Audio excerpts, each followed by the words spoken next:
Hello and welcome to the Random Access Show. I'm Leon Panopoulos, and in today's episode we will be talking about TikTok and the ban that is going to come anytime soon. So sit tight and enjoy. It's going to be a great one. I'm Leon Panopoulos and you're listening to the Random Access Show.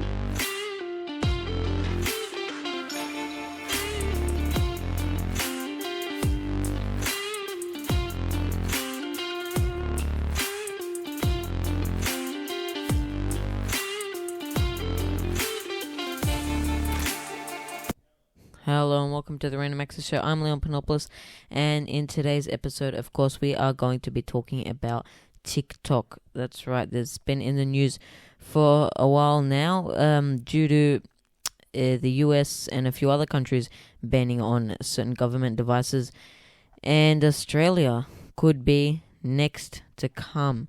We'll talk all about that today in this episode. So, if you haven't been up to speed with what's going on with TikTok, basically due to privacy concerns and concerns that data is being sent off to China and the Chinese government, data isn't safe.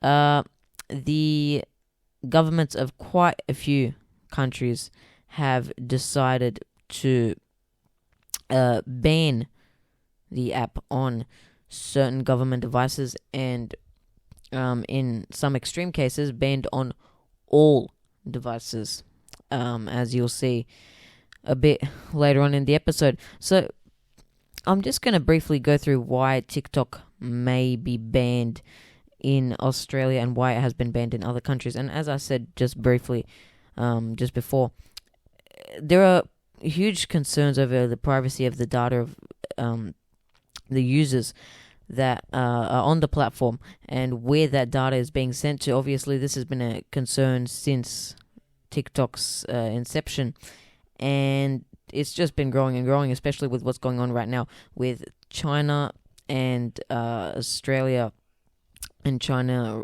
their relationship, as well as relationships with China and other countries.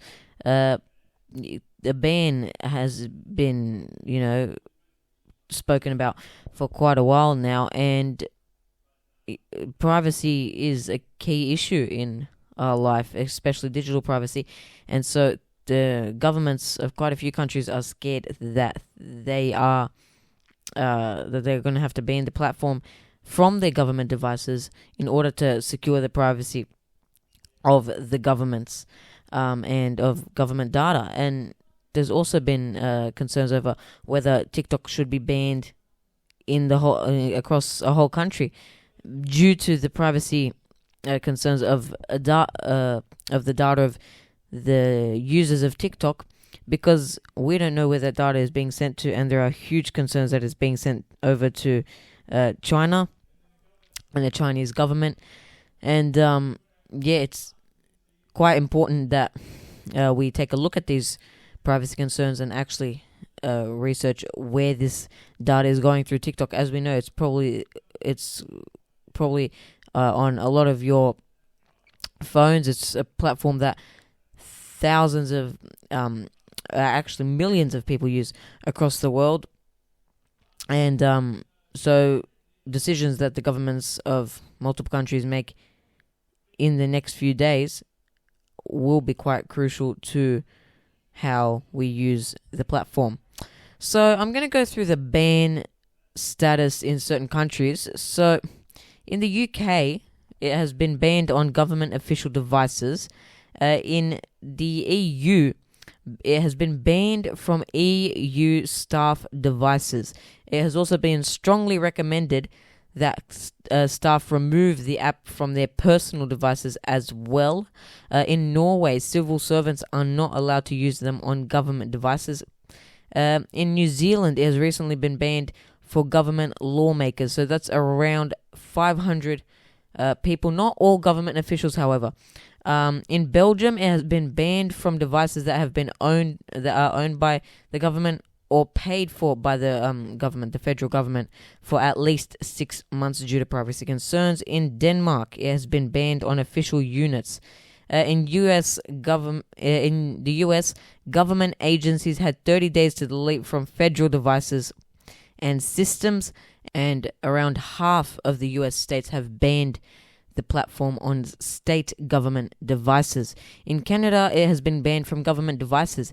In India, they have gone to the extreme measure and in 2020 banned the platform on all devices. So nobody in India is allowed to use the app, and that's now a permanent ban. In Taiwan, the public sector has been banned from using it, the TikTok app. In Pakistan, it has been temporarily banned at least 4 times since October 2020. And if in Afghanistan, it has recently been banned by the Taliban on all devices.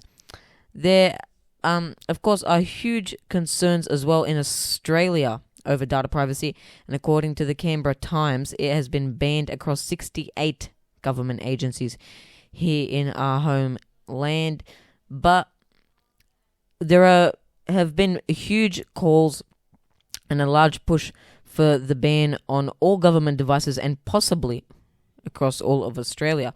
Now, what I want to know is why TikTok is being used on government devices.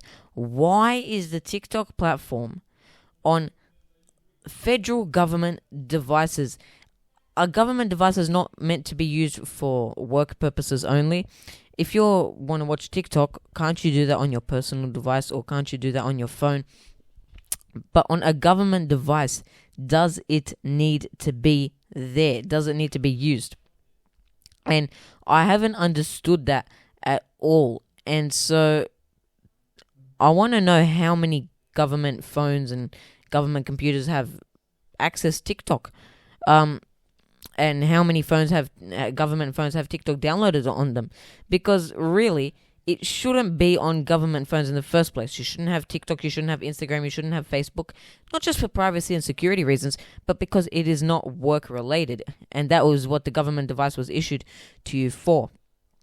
Of course, there are concerns that the data is being sent off to China, but in the next few days, we could see a full federal government ban in the US, potentially in the next few days or weeks, a full ban in the US, full across the entire country. But that is quite an extreme measure that we've only really seen in a few countries, including India. But the US has said that one option that TikTok may have is to sell off the company to a US stakeholder, or sell it off from the Chinese stakeholders. And that is one that China has opposed. They have said they will strongly oppose the sale of TikTok to a foreign company, saying that it violates their trade laws, and the government may get involved if they have to. And what we need to know is that they do have the ability to stop the deal if they really wanted to.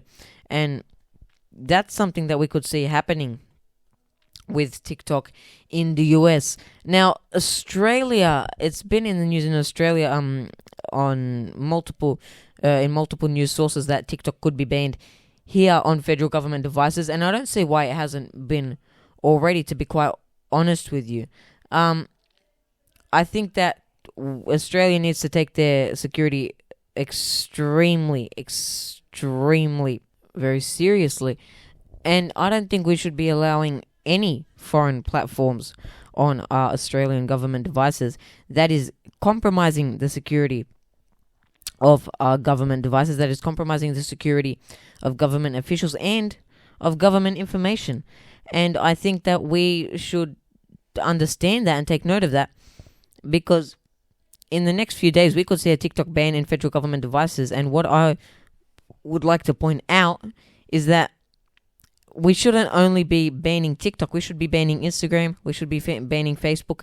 We should be banning any social media platform or any platform that is not work-related and that is not, actively monitored by the Australian government, in order to make sure that the government information isn't being compromised, not just to a foreign source, but to an internal source. We need to make sure that the Australian government information and the information of the Australian people is not being compromised due to entertainment, or because we want to watch someone do a dance, or talk about whatever it is on TikTok or on Instagram or on Facebook. We should be able to know that our information is safe, and the Australian government should do more to be able to tell us that our information is safe, especially on federal government devices. And I think that's a very, very important note. Now, what will a TikTok ban mean for you if it does happen to be banned across the country, or for everyone? Well, we don't exactly know. It could be the fact that it's taken off the app stores, so the App Store on an iPhone or the Google Play Store.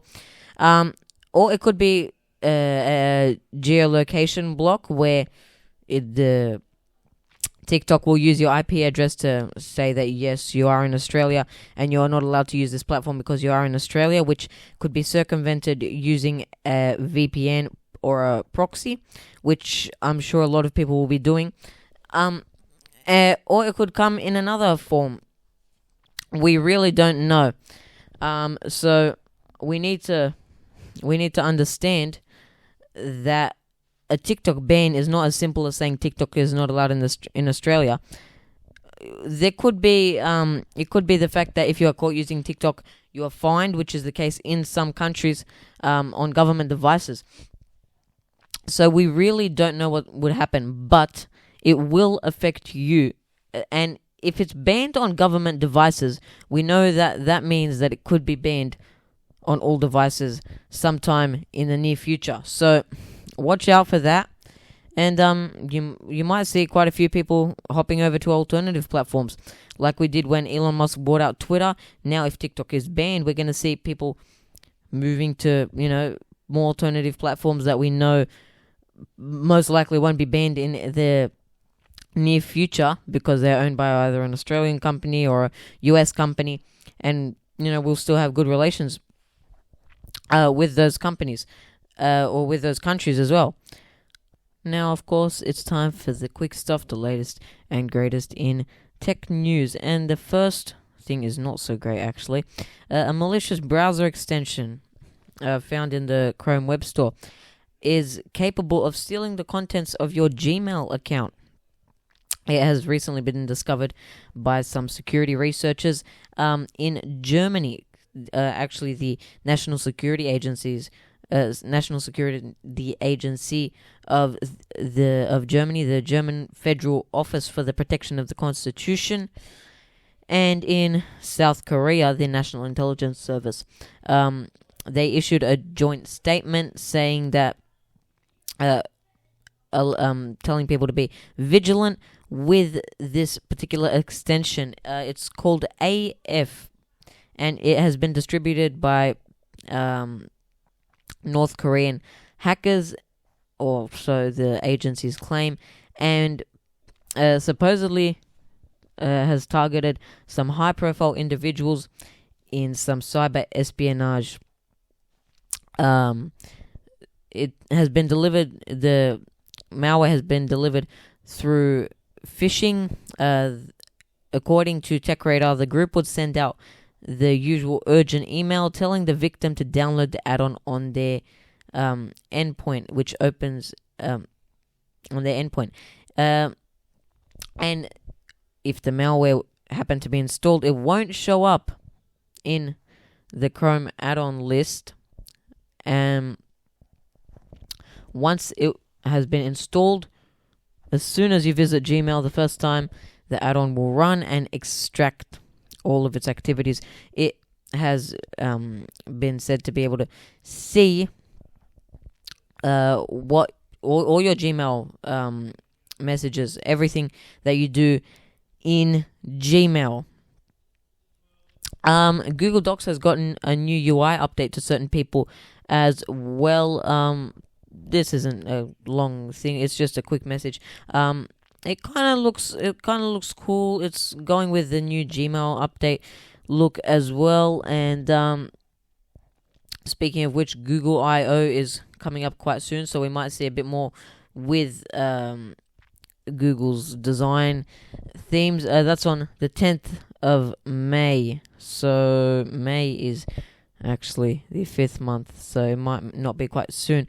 But Google I/O is coming up soon, and expect an episode for that. That was my very first episode in season 1.